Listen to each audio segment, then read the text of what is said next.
21. söz 2 mawlukdan ibaret. 1. mawluk Bismillahirrahmanirrahim. İnnes salate kanat alel mu'minine kitaben mevquta. Birçok yaşı bir çene yeten dayaw ulu vazifede işleyen bir adam mana namaz go'udat.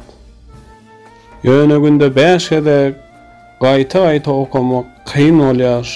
Ýyzy oturman soň bizar bolýarsyň diýdi. Olatyň sözünden soň bir näçe wagtdan soň öz nefsimi dinledim.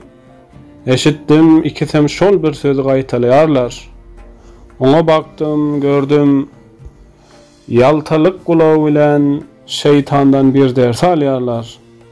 O wagt anladım. O adam o sözü bütün insanlardaki erbet jöre iterýän nefis hasabyna aýtdyrylypdyr. Diýmek, meňem nefsim erbetle iterýär. İlki bilen özümden başlaýyn. Öz nefsini terbiýelemeýän başgasyny terbiýelep bilmez.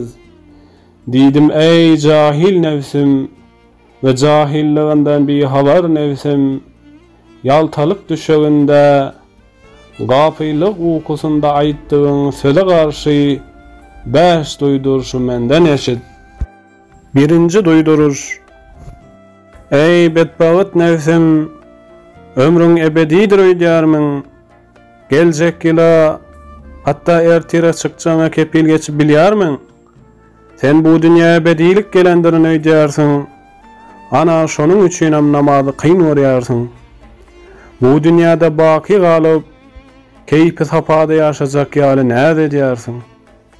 Eger de ömrüň ören azdygyny we biderek geçip barýandygyny bilsediň, şonda onuň 24 sagatyndan 1 sagatyny hakyky ebedi bagtyarlygy gazandyrýan ajaýyp süýjü amal edilmesi ansat bolan haýyrly hyzmata sarf etme kyn görmezdiň.